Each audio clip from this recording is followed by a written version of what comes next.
American work culture, and it will be conducted by Bhavna Sonake. Bhavna works as a documentation manager at TIPCO, and she's been with TIPCO for almost a decade. So, and she's worked a lot with American people, and she's also recently gone and hired tech writers in America, right? So she has a rich experience of working with the American people and how that their work culture and our work culture will it affects our work. So without any delay, I'll let Bhavna start with the actual session. Thanks. This is the last session, so I think I know everyone is waiting, but it is not very heavy and it's pretty interesting, so I hope everyone will have a good time. Basically, why I decided to talk about the American work culture is because most of us in IT industry work for American clients or for American companies.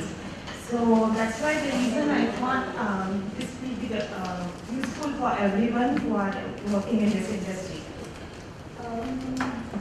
So as you know, the IT boom started long back in the Silicon Valley, and most of the IT companies which we work for, they have headquarters in Silicon Valley, and the culture that is followed there is very much American.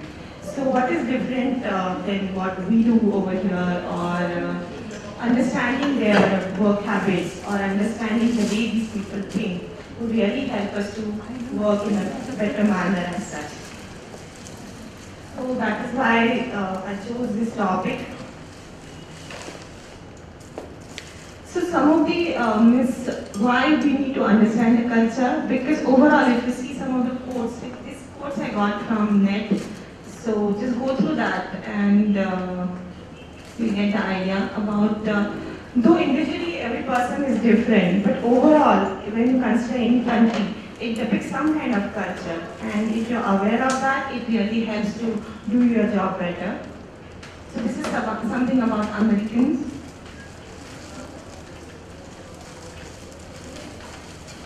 Then next thing is about Europe.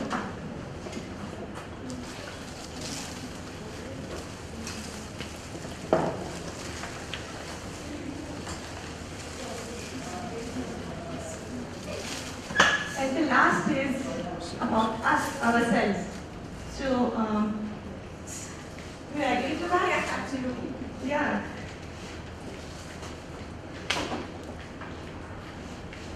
So overall, even if every person is different in a country, each country has its own culture. And my presentation will help you understand what does Americans think, how the work should be done, or what are their values, what are their priorities in life, and what do they expect from you. So I'm going to talk about what is important for them, freedom and independence. How do you communicate? What are the communication styles? What is the most important thing for them is time management. What are some of their beliefs, expressions, and views? And according to the American standard, when would you say that the meeting, presentation, or email was effective? Or the techniques or etiquette to impress Americans as such, and some things related to their management style as such. Okay, the first and foremost important thing from American point of view is freedom and independence. So freedom means, freedom doesn't mean that they don't care about others.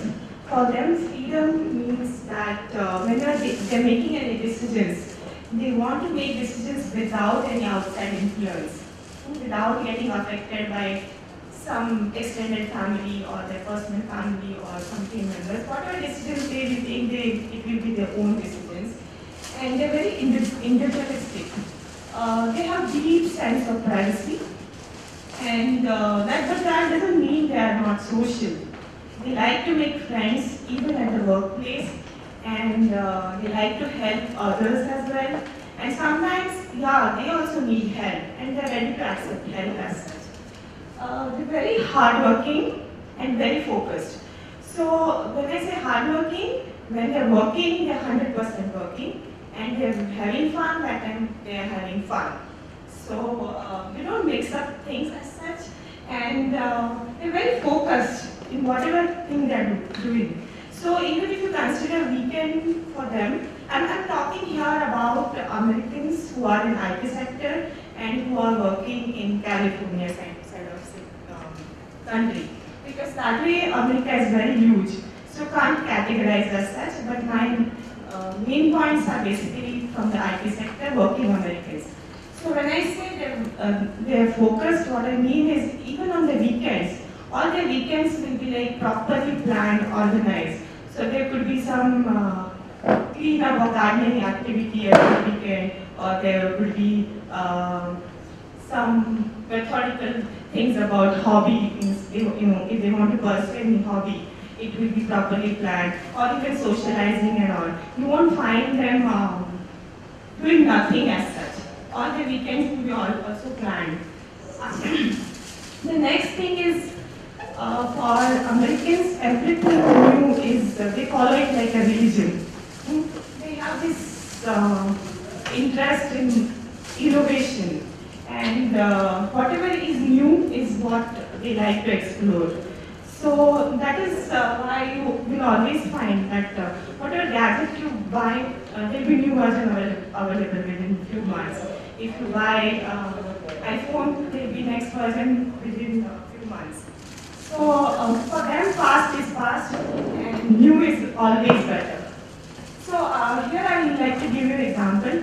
I got here Photon 3G and I was pretty excited about it. So when I recently visited there, I was like, okay, 3G is something I latest have got. And when I went to our office in TIPCO there, I saw everyone has 4G and they're waiting for the new upgrade. So whatever we feel it's like latest, for them it is already past.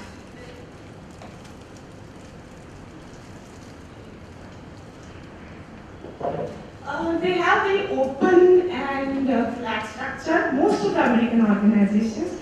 When I say open and flat, what do I mean? So everyone calls each other by first name. It could be a CEO of the company, but you can just call him Vivek.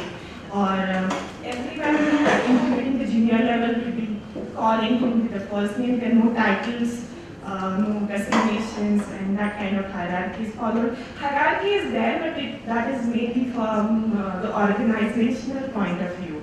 It is for the working of the organization as such. In their work, they're very organized and independent. They don't like to depend on others for work-related activities, basically because they are more individualistic. If you compare America with some Eastern countries like India or China or Korea for that matter, the teamwork comes very effortlessly to us as such, while as for them it can be little difficult. It's not that they're not team players, but for us we're very used to working as a team. It comes very naturally to us because we always stay in extended family, we work as a group as such. Another important point is they hate to micromanage, as well as they don't like getting micromanaged as such. So generally how things work is you need to tell them what needs to be done, but not how it needs to be done. You should give them, even they will do it that way. They'll tell you what needs to be done, what document needs to be prepared and all, but not the specific instructions. Like this time when you go here, you get the input, then you prepare the doc plan or whatever. It will differ from level to level, but most of the time they find that once you're given a job, it is you will figure out how to go about it.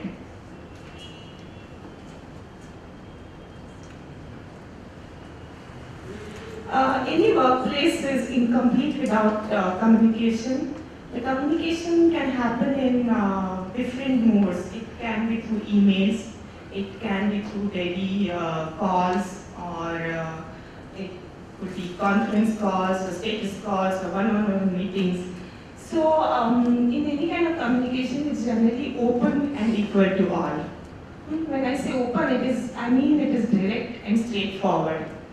So there is no andar ki baat and bahar ki baat. Generally, whatever is told, it is upfront. Even if there is a problem in the product or whatever, it is discussed in a team meeting. It's not like within your team, you say something, you prepare everyone to face issues and you involve everyone in resolution as such. So they say what they mean and they mean what they say. So it is pretty straightforward. At the same time, you should be ready to get feedback, and some direct feedback you can get, and ready to give feedback. Whatever feedback you give, that is also accepted very well. So when you have done some good job, your efforts will be really appreciated, will be awarded also as such. But when it comes to negative feedback, maybe negative feedback you won't get it so direct, because they always consider negative feedback is some kind of personal criticism, and they're not very comfortable with it. So what is generally done? It is given in a concrete manner, means it's constructive feedback. It is slightly sugar-coated with some praise here and there. So if suppose you prepare a report and it's not really that great, but then one you will say, it's pretty good, but I think it needs some improvement in these areas as such. It's not too bad. One example I would like to give here is long back when I started working for PTC, which is also an American organization. We used to send out our documents for edits to our American editor as such. And so when I sent out first document, I got a feedback from editor, and it said, you may want to change this line, this sentence this way, or it might be good if you rephrase it that way. So I was like very happy, first document, I just got like made in mind and all. So I just said, no, there's no need. So I approached the manager. Ashwini used to be my manager. I don't know whether you remember that or not. But I told her that this name is optional. And she said, no, it is not optional. When they say make, it means you must do it. You have to do it. So there is a way of giving these feedback in a very subtle manner. So you have to understand that. Yeah. So that is how this generally it is not very straightforward, but it will be very honest feedback all the time. But Bhavna, isn't that a contradiction? The second bullet point you said it's direct and straightforward. Yeah, obviously. And then you say that it's a subtle by innuendo kind. Yeah, but it is honest, it is straightforward, but not in the way the Indian managers will give it. Yeah, Indian managers will maybe shout at you and say. Maybe, I mean, these days I don't think any. No, if you compare it with manufacturing industry. Okay, no, I'm talking about the IT sector. Yeah, so here it has, means most of us work for American companies, though it is Indian counterpart, right? You do have such managers still in IT sector. Sorry? You still do have such managers in IT sector. Okay, I will continue. Yes, I had a manager like that. I had a manager. Yeah, there will be always some differences, but overall this is how it works. One more important thing is, if you should be direct in your communication, and if you want to say no, you must use the word no. What do I mean by this? I don't mean that if you're given some task to do, don't say no. I cannot do it. Right? I have some other priorities in my life and I cannot do. I don't mean it here that way. What I mean is, if suppose I ask Alpana, do you think this book would be ready by this weekend? And Alpana might say, yes, Bhavna, I can give it to, can be ready. But I think I need some more inputs from development. I need some more images also. So Alpana is not saying no, but Alpana is saying yes, but I need something.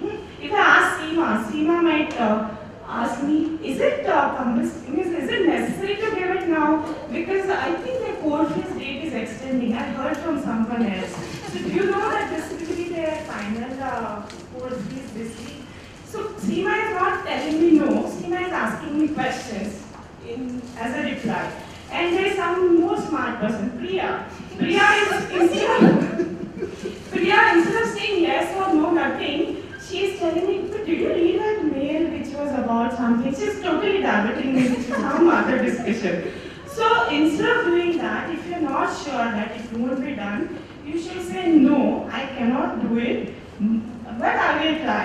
Or I can try only with these conditions as such. So what happens is, when you say no, both of you focus on no part.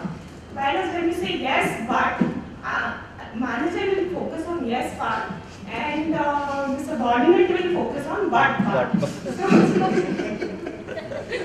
So I think that should be avoided.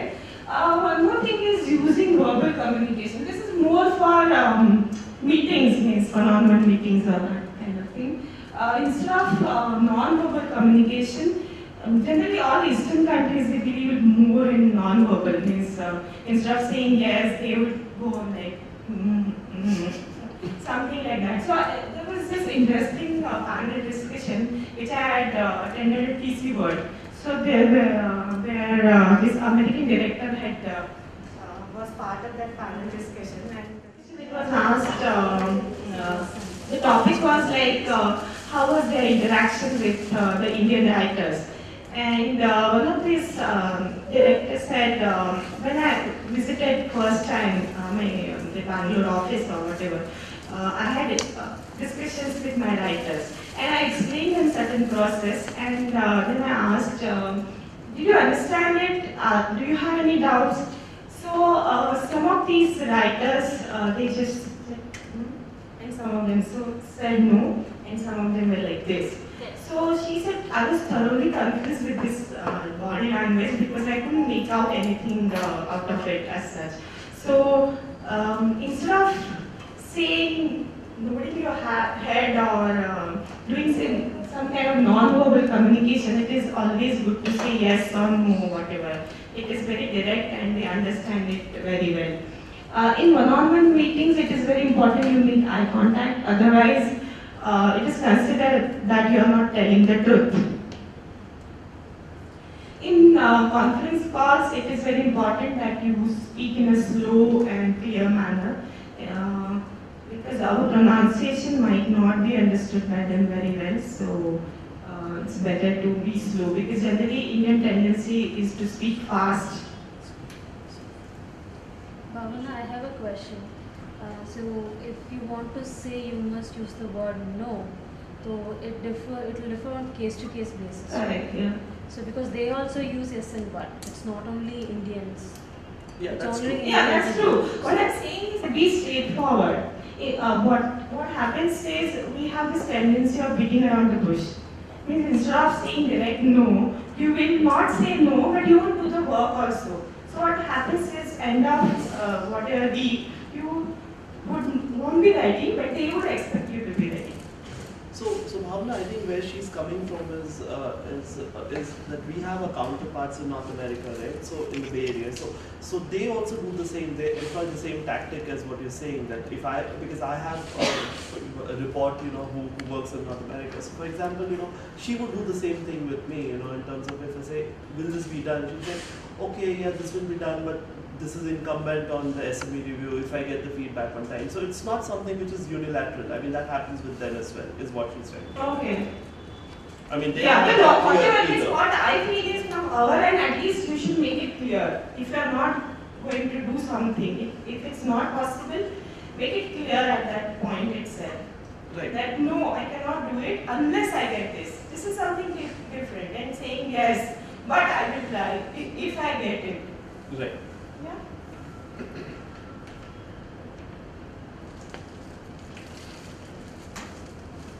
For Americans, time is very important, and your time as well as my time is also important. So generally, they try to multitask things at a time. So if you give an opportunity, they like to conquer time and fit 48 hours in a day. So if you're given a time slot of 15 minutes, you talk to them, I think you make sure that you utilize all that 15 years and don't go on talking about something which may not conclude to any, which may not result to any conclusion within 15 minutes. So whatever given time, you try to fit all your conversation in that time frame. And you must just notice that most of the Americans like to do multitasking. So some of the examples, I have got those pictures in which what the survey which was done, what they observed that 25% of Americans, they have their breakfast by driving to office. So they are driving to office as well as they are having breakfast. Most of the Americans, they take their calls while driving. So that includes my boss as well. Many times we have one-on-ones when she's driving to office. So they manage their time very efficiently. So the way to do is to cram more tasks in the same time frame. One more thing is this improvisation. Whatever is done in a particular way, they like to improvise it in a better way as such. So it's not a good thing that if you come up with a reason that, okay, this has been happening like this for years, so I'll continue doing the same. You always try to figure out ways to make it better, to improve the efficiency, to improve the process as such. So example here is like we have a handbook in our for technical communicators. And it's like a Bible or Gita for us. So we were stuck with that. They refer to that as a process or as a guideline. And whenever a new person joins in TIBCO, my boss always tells me to make sure that the new person goes through that so that he can improvise if something is missing. So actually if you see, it is very easy to say that this has been used for so many years by so many writers. There is no need to change. It is in very good shape, but that's not the way she thinks. She thinks that it needs improvement. With new person, with new fresh perspective, it can be improved further. And these are some of the favorite words used by them. Fast turnaround time, quick decisions, immediate responses, that's what they expect. So, if you're going to miss any deadline, as I said before, it is better to inform in advance, avoid any kind of delays. Generally, for some things, if you want to give a lengthy procedure, approvals, it is not considered a very good process as such. If you want to talk to anyone, it is always necessary to get a prior appointment. Because you just can't barge into someone's office and say that, okay, I need to meet you for certain things. Generally, you can disturb them, or disturb, I won't say, but if you want to get information from them, it is before they start their day, or when they have some breaks, lunch break, or tea breaks, that is the right time to ask them for some information or meetings. Any meeting which goes beyond the stipulated time is not considered good as per the standard. So here I would like to share one more example which recently happened to me. When I visited our main office Palo Alto recently, me and my boss had a meeting with some other directors. The meeting was about to discuss some project which TechCom and other product teams are planning to do together. So we went for that meeting, and that was for an hour. We started, and the person started explaining about their team, how globally distributed they are, what expertise they have and all that. After a certain point, almost 30 minutes, 40 minutes got over, and we were not coming to any point. So it seemed that the meeting is going to go beyond 1 hour as such with the current speed. So my boss looks at her watch and she tells, maybe David, you want to do a time check because I have another meeting at 2 o'clock. And I was like, oh, they were seniors and director level people. How can she say that such things? But surprisingly, the other people also took it in a very nice way. And he said, oh, you're right. I need to speed up my talks as such. And so what I realized that not only you take it seriously, other people are also very considerate about the time as such. They also take it quite seriously.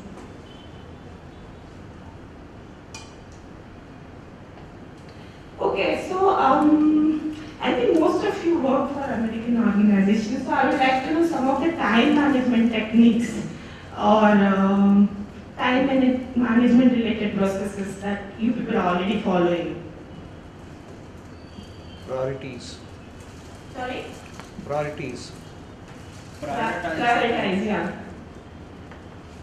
Anything else? Actually, we are Yeah, multitasking. Yeah. Also, like you just said, most of them stick to the time frame and they have things slated on their calendar and so if you want to schedule a meeting with them, they will just quickly look at their calendar and say that yes, I do have like a 15-minute time during lunch or depending on what time you are asking them for a meeting. I think they stick to the time frames, they respect others' time as they would like others to respect their time. I think that's one way, at least at my workplace, I think Yes. the managers do that. Yeah, very good points. So these are some of the techniques to save time: multitask, prioritize, delegate if possible, organize your time. And some of the tools or process that we use are, we have status reports, we have deadlines, we have daily plans, we have schedules, weekly reviews, and some more. Generally, you mark your calendars, call appointments, you do everything to track your time. So this is just to emphasize on how important is time for American clients or American companies. So based on this time related stuff, they have certain beliefs and impressions. So a person who is very patient, he goes into too many details. So if a certain task is given to you, you don't start working on it, you take your own sweet time, you analyze it, and you find out a lot of details and all that. Those kind of people are considered unfocused, unorganized, or rambling. So they need too many details, they like to talk too much. Means they won't come to any conclusion, they will just keep on giving some reasons not to do that work. Then you will find some other category of people who have relaxed approach. Whatever is given to you, if the deadline is after 4 months, they will start maybe after 2.5 months, 3 months collecting things. And whenever they are in office, they too much believe in socializing, networking is their priority. And they might be doing work at night or when it comes, like now it is time to deliver my document, then I would work till 8 hours and all. But that is not considered right. And because these kind of people, they don't waste their own time, they waste their team members' time as well. So these kind of people are considered inefficient and lazy. Then we have third category of people who play very safe. So these kind of people, they keep very low profile in meetings. They won't contribute much. They're very careful. If I say this thing, what will my manager think? If I write mail like this, I might get into trouble. So they're very cautious approach in everything. They anticipate consequences. Means, ऐसे किया तो ऐसे होगा. So means those kind of people are considered timid and cautious as per them. Are these beliefs and impressions specific to American way of culture, or these could be generalized? This could be for entire humankind. These are, I mean, these are quite generalized. Those could be generic, but more specifically for Americans, definitely they are. I think these are more general. Yeah, those could be generic also, but see, basically what happens here, if you consider Indian culture as such, some of these things are required to do certain jobs. But as per the American standard, if you're given some job, what you need to do is you need to take some kind of action. So any action is better than inaction. So even if you are going to do some analysis and all, you tell, okay, I started analyzing and this is what cannot be done because this is what. Even if you make mistakes, that's fine. But at least do something. And with this approach, generally good enough good enough is the thing for them. Americans don't try to be perfect. If you give them option of either doing more work in the given time frame or doing few things perfectly in the same time frame, they will choose more work in the given time frame. So with that, what happens is there's a good enough is generally considered the approach, and it doesn't need to be always perfect. So sometimes you'll find that they come up with new releases, new versions, and they want to be first in the market. So that may not be the product might have some issues and all, but they would be always ready with hot fixes, service packs. Okay, let me release now, and within a month I'll provide customers with service pack. The other thing about is when you're working for American company, or I think it can be true for everyone, do not mix up your chat time with work time. So when you're working, focus on your work. When you want to take a break, go out and have a break. Some people have this habit of sitting at their desk and then this means just having time pass as such. Means at a coffee break, they'll collect other people, they'll start gossiping there itself. And it not only disturbs you, it disturbs others. So my time is important as well as your time is important. You are wasting someone else's time, so it is not good. Some of the meeting etiquette, which as per Americans, which are good, I'm going to cover those in some of these slides. So Americans schedule frequent meetings. They schedule a lot of them, they attend a lot of them, and all of them complain about it, that a lot of my time goes into meetings and all. But without meeting, nothing can happen. So generally you'll find all the conference rooms occupied, and some discussions are going everywhere as such. So meetings are generally to discuss ideas as such. So some of the things you should do while conducting meetings is you should have an agenda in place so that you can do time check. If something is going beyond the given time frame, you can then limit it as such. Talk in a transparent and straightforward manner so that meetings become efficient. People don't have to think, okay, what does he mean really by that? And try to complete everything on time. So time is very important factor. Be present for meeting also in time so that means you don't let anyone wait for you as such. If sometimes the meeting, whatever topics you want to cover, it doesn't get over within that meeting, and if you need to extend it, just don't go on talking about it. You should ask attendees if they would like to extend the meeting, if they have time, or you should schedule some other time for this second round of meeting.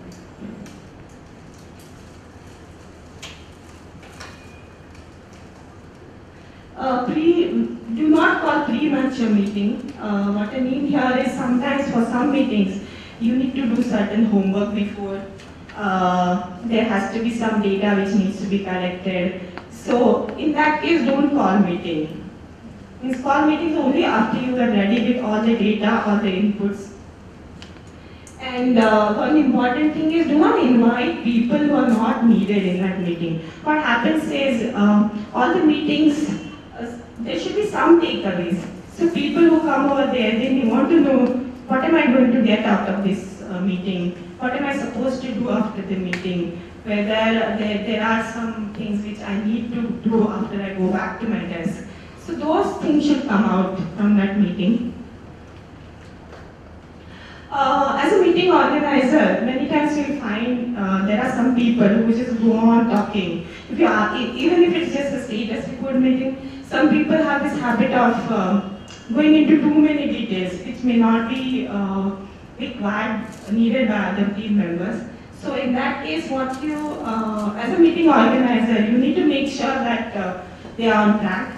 Some people have this habit of going off track.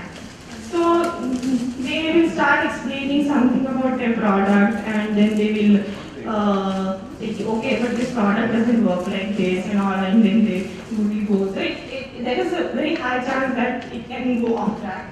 So as a meeting organizer, you should make sure that everyone is on the same page, and whatever you are discussing, it is going to benefit everyone in that room. So I can see no smiling. Do you have any such experiences to share? I don't have to forward. We have our own experience. Yeah, of course. Yeah, Most actually, people match what you say. I think we have a lot of impacts on them. So some of these things they do. So we have to tell them like Yeah. you say like they get into detail. uh, So sometimes we have to tell them like To get back on track. Yeah. okay, interesting.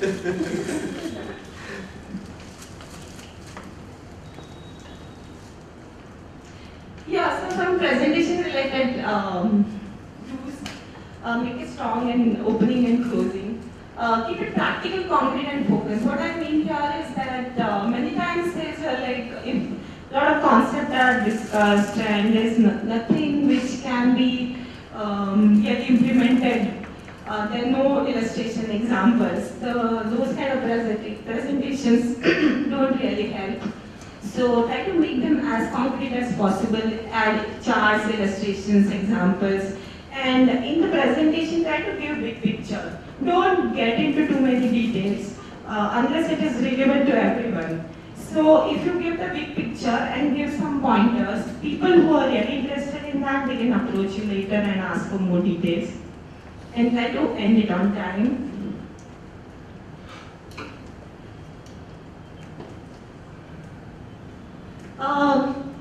The important thing in any presentation is not to cover what you know, but what will be relevant to the entire audience as such. Be careful with humor. When you are attending any such common meetings, you need to be sure that the humor which you use is relevant to that culture as well. So here I would like to share an example. So recently, one of our QA lead visited our US office, and he was attending a product demo with other team members. Before the meeting, what he noticed that everyone had iPhone there, Apple iPhone. So he goes all people here have Apples here, but I am a Mango person from India, so I have a Samsung. And everyone is clueless there. He's Mango person, he is Aam Aadmi, here in local language, but who is going to understand it there? So if you're making a humor, others don't make it. It's better not to make such humorous things. You can be serious and just to the point. It's better that way.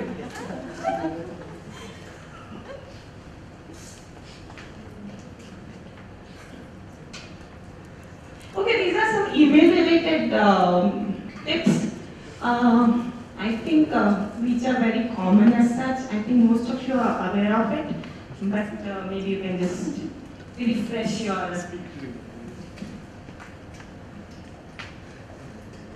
I think people who are freshers, they should always remember that emails form an impression. So try to use friendly and polite tone in your emails. I actually feel this list is all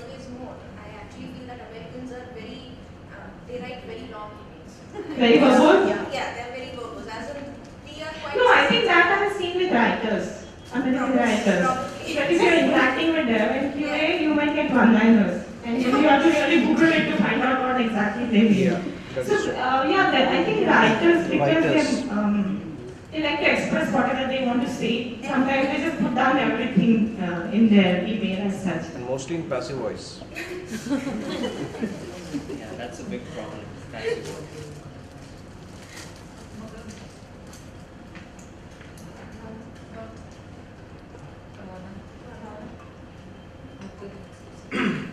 Yeah. You mentioned about humor. Yes. You want to share something? No, I just wanted to add that be careful about politics also. Yeah. Like about what to talk and what not to talk. And in one of the training programs that I went through, they told me not to discuss politics in a meeting in the US, and then at public places, airports, and things like that. Not to discuss anything in your own language when you are presenting. Correct. So let's say Exactly, there are yeah. two of you who are presenting, you talk to each other in Hindi. Yes. Maybe you have some of those. Yeah, I have different points. But you can always share this if I'm missing something. So, if you have anything, any additions, feel free to add. Parish. Okay. So some of the topics which you can talk when you're going out for lunch, or sometimes there's some meetings or dinner meetings or party. So topics which you should avoid are religion, age, or weight-related stuff. You should not even ask the birth date. That's what I heard recently. Because when you ask for birth date, you are like related with some sign or something, and that way you can categorize them into. Suppose you see your Scorpio, then you say, oh my gosh, I'm going to remember it for lifetime. So how did you guess that? Oh really?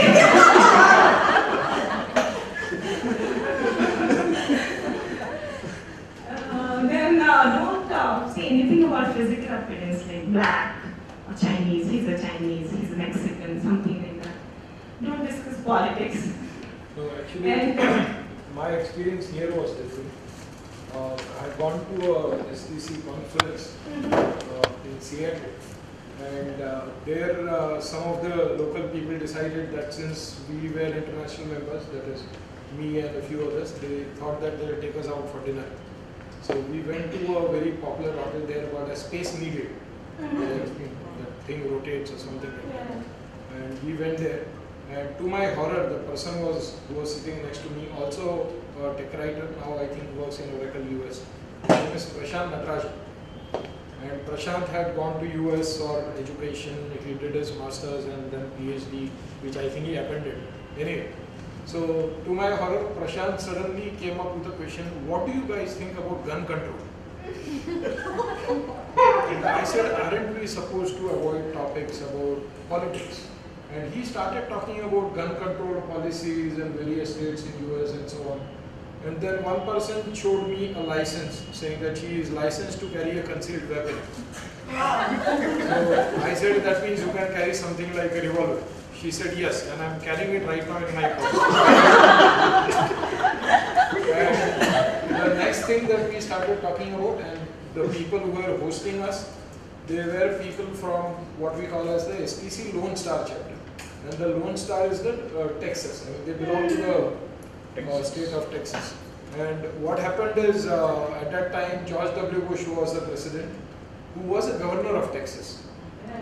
And then Prashant started talking about how George W. Bush is not a good president for US.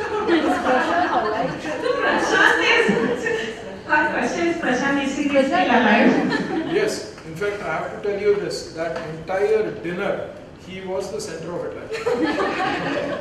And afterwards, when, next day, I was like a bit nervous. And, but he had done his study perfect. And next day when I, Prashant and me, we were room partners, we met a few other people and so on. So the other person, when he introduced Prashant, he said, he has got a lot of mature views on American politics.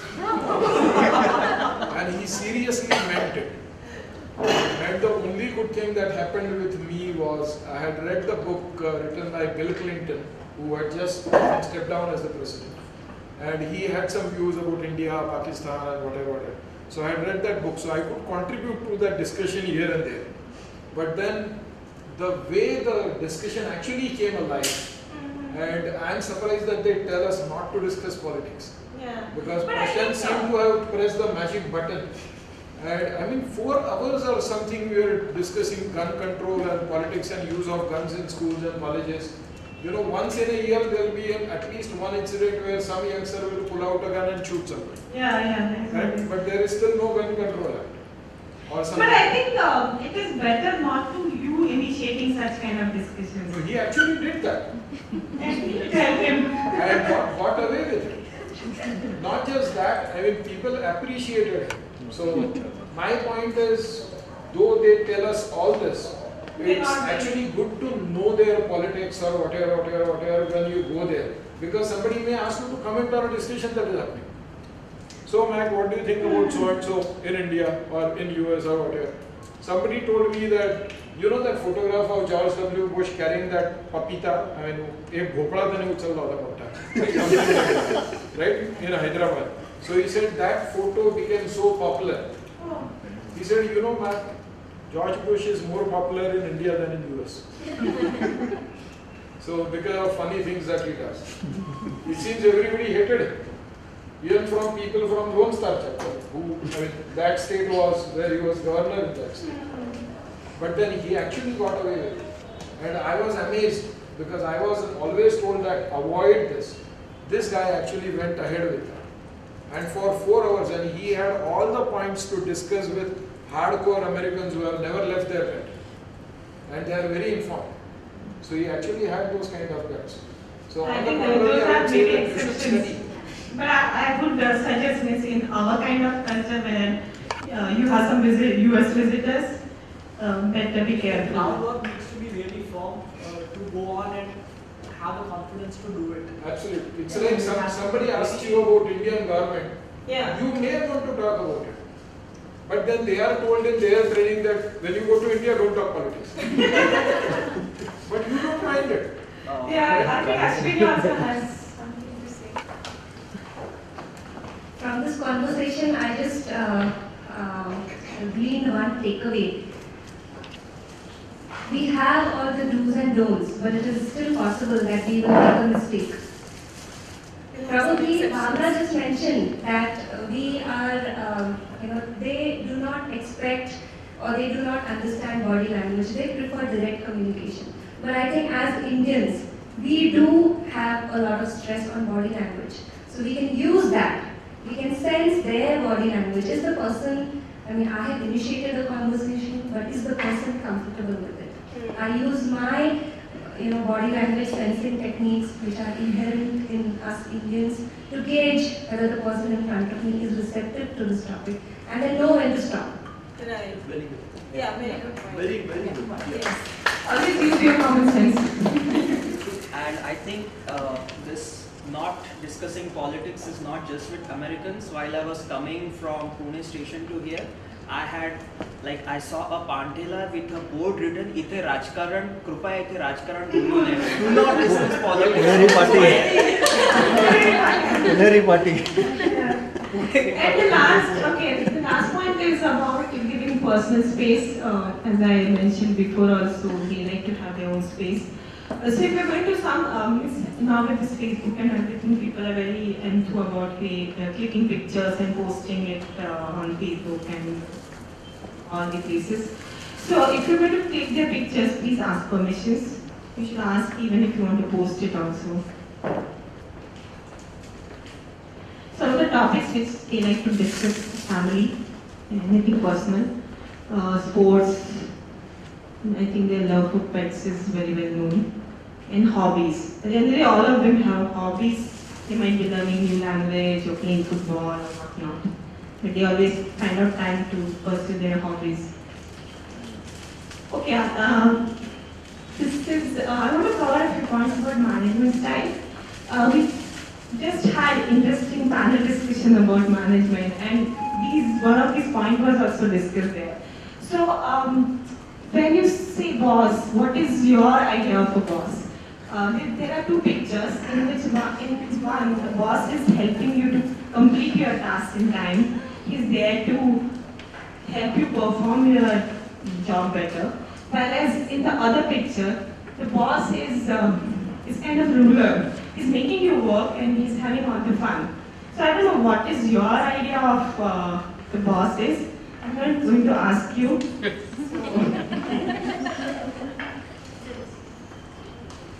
As per the American style of management, all employees are equal and valued.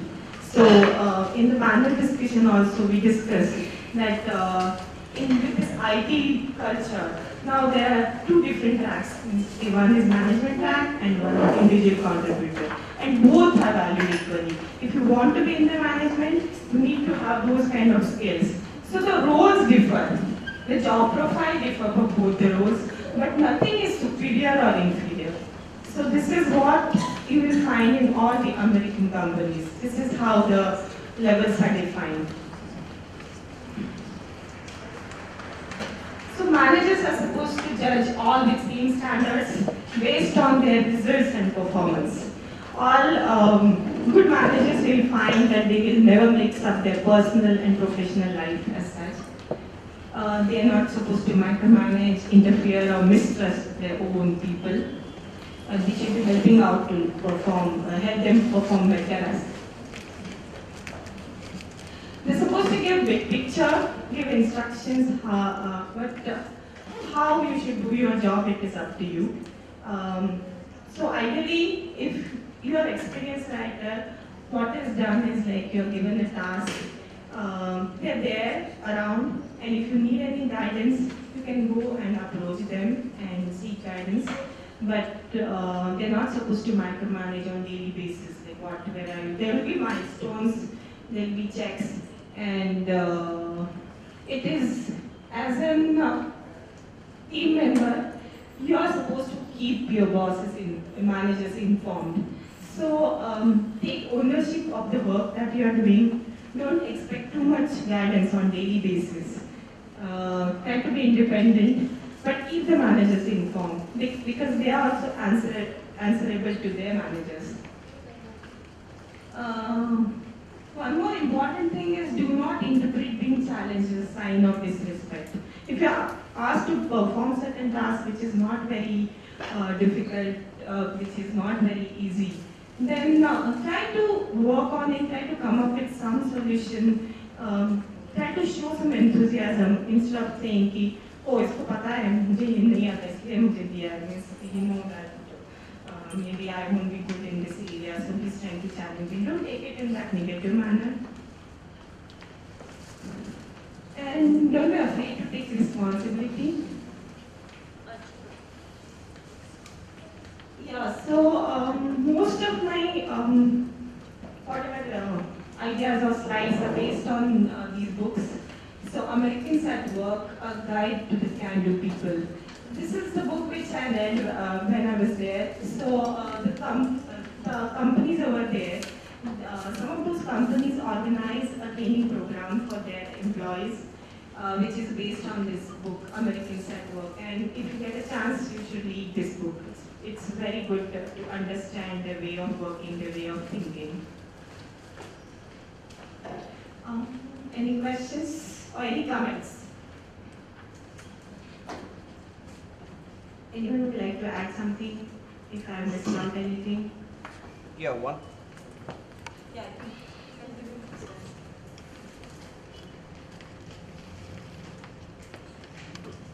2 points where we differ actually, I think, is they appreciate when it's the time for appreciation. For us, it's Tirai Kampa. We just said that way. We should. So if my friend works here, does something for me, it's your work here. We are friends. For them, they appreciate, yes, you have done this work. Okay. Second thing, whenever some issue or something comes up, normally we say, okay, somebody will take care of that thing. They don't go by that approach, they come by a systems approach. They try to see that how that can be tracked and in future that doesn't reoccur. Yes. That's the main difference. And I think Napoleon Hill summed up very beautifully in his book, The Law of Success. I think Napoleon Hill summed up this. I think he was someone who took American work culture very seriously, and at the end of one of his books, he says the very word American ends with "I can." Yes. It's a very proactive work culture. Very good. Interesting point. Second was we actually did a similar session to STC worldwide, and the session was conducted by me and a lady from BMC actually. Her name was Melanie Dolton, who used to work in BMC earlier. And we did that session at 12:30 from the same premises. And the security was saying that no visitors are allowed at 12:30. Anyway, so that session was for Americans on how to interact with Indian tech writers. Wow. I think we should have it next. Yeah. And it was such a great hit that STC actually asked us to repeat it, the session again. And we were told that there were something like 250 participants both the times when we did that session. And there was an audio recording made of that session, which was also there on STC as download, STC's website. It may be there in one of my backup files. This is a very old presentation, I think something like 7 years old or something like that. But, and afterwards we got a lot of mail saying that, and what do you do when an Indian tech writer asks for swords? What does he mean? Or what is the reason for that, or something like that. There is a person, I think all of you will probably know him. His name is Geoff Hart. Geoff is a fellow of STC and also one of the most popular tech writers from Canada. So I happened to be his room partner for one of the conferences in Minnesota. We said we'll share the room. So when I entered the room, the toilet door was open, God knows how, and maybe Geoff had used it or whatever. And he was sitting inside working on his laptop. So I closed the toilet door, I went inside. He said, why did you close the toilet door? I said, well, just like that. Is it a part of your culture? I said, I don't know. Yeah, maybe there is some reasoning. Maybe is it a part of your religion? I said, I don't think Hinduism says close toilet doors. But they actually start analyzing. And they would actually ask you, will it be alright if I do this with you? Yeah. So they are careful while interacting with you. So I have seen that they are that careful that not to offend you even by chance. So they would ask you, is it allowed to do so and so thing in your culture? Then can I do it or something like that? Or why are you wearing that particular color? Is it supposed to be auspicious in your religion? Or something like that. So, I mean, things have been as meaningless as, oh, you're wearing those kind of clothes, so would you like to have a Coke can or what? With that dress, can you hold a can in your hand? I said, yeah. So, बहुत छोटी चीजें होती है जिनके बारे में वो सोचते हैं. They are very careful about it, not to offend you. Correct? So we actually had a session. I'll see if that audio is available. It's a huge audio, some 300, not huge by today's standards, 300 MB or something. It was a 1 hour audio where people asked us a lot of questions saying that, what does an Indian mean when I do this? Or when he says this? And things like that. So I'll see if I can share it. It's a very old audio. Anyone else?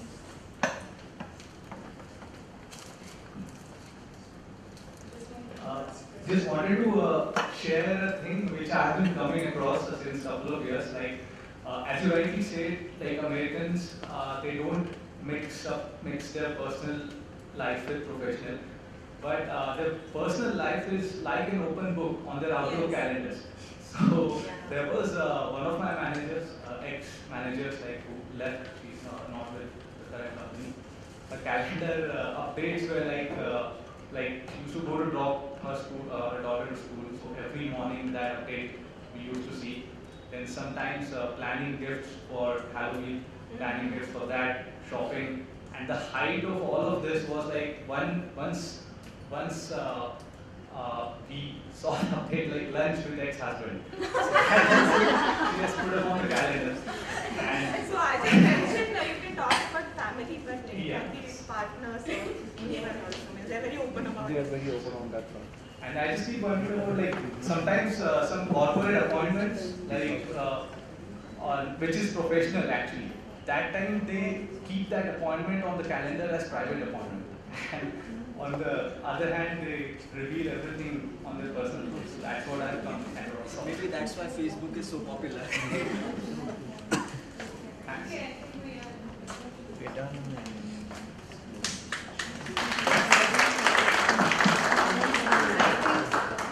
Sorry. So this was very interesting session, and all of us had lots to share and lots to talk as well. So thank you so much, Bhavna, for sharing your observations about the American culture and sharing your words. I'm sure we keep that in mind. With that, I would request Ashwini